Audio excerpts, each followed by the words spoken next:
Liam Napier, New Zealand Rugby not always harmonious. Liam Napier, New Zealand Rugby not always harmonious. New Zealand Rugby likes to portray the image of being inclusive and harmonious. As with any image, it is never as perfect as it seems. NZ Rugby is comparable to a pyramid, one where the All Blacks ultimately benefit. That's where most interest centres, and that team therefore has most say. The theory is everything filters towards the top. When it comes to rugby, we like to think New Zealand leads the way. Successive World Cup crowns and the All Blacks retaining the No. 1 ranking over 8 years perpetuates this notion.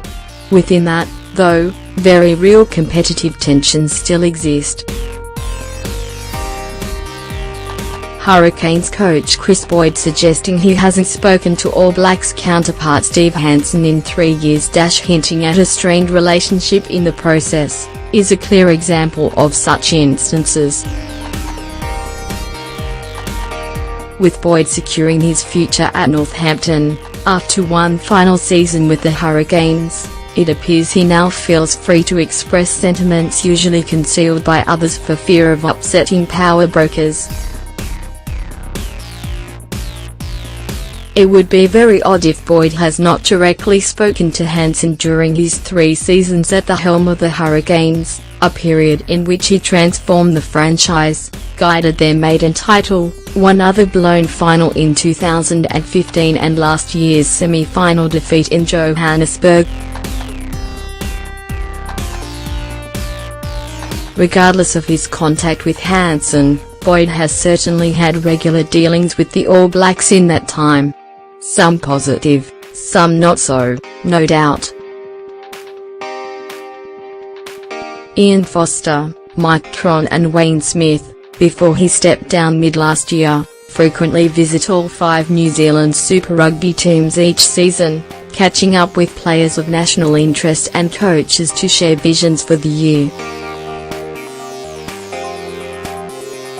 Now departed high-performance manager Don Tricker would also provide something of a sounding board for both parties. His absence may already prove telling. Boyd's jibe at Hansen, "That's how the throwaway line looks," without any added context, probably comes from a place of understandable frustration. It comes at a time when All Blacks begin to rejoin their respective Super Rugby teams. And a time when Super Rugby coaches are contemplating the All Blacks holding 4 potentially disruptive training camps this year. While only expected to attend 2 of those camps, there is a lot of nervousness about the timing and impact they could have. Asking All Blacks to be all over Super Rugby tactics and ready to play after returning from a midweek camp elsewhere may cause headaches. As it stands, integrating All Blacks after their valuable 12-week conditioning break or injury comebacks, and getting them up to speed with the rest of the squad who have been training in earnest since December, is not an easy task.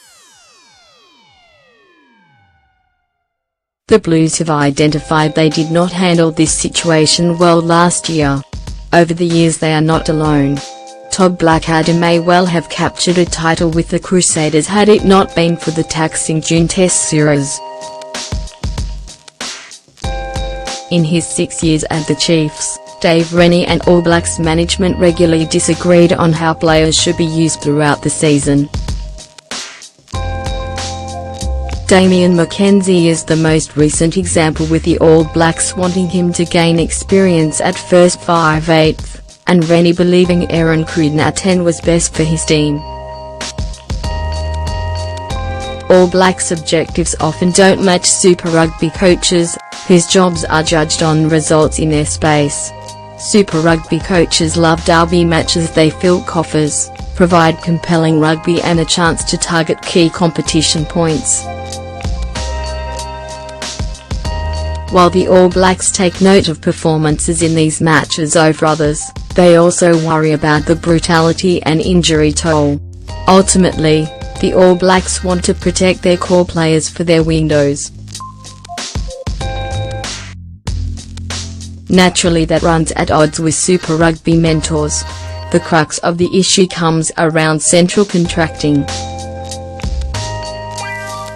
For the All Blacks, this remains a major competitive advantage, allowing them to manage players nationally, establishing shared databases which, among other things, monitor players' workloads is much easier with all players contracted to the national body.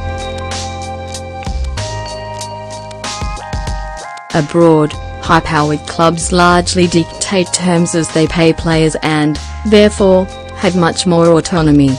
Under this system, the national team often suffers. Look no further than France.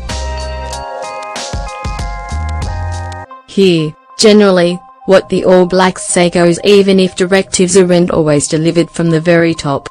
Balance is required on all fronts. Before signing off, Boyd's crack suggests he feels it may be tipping too far in the All Blacks' favour.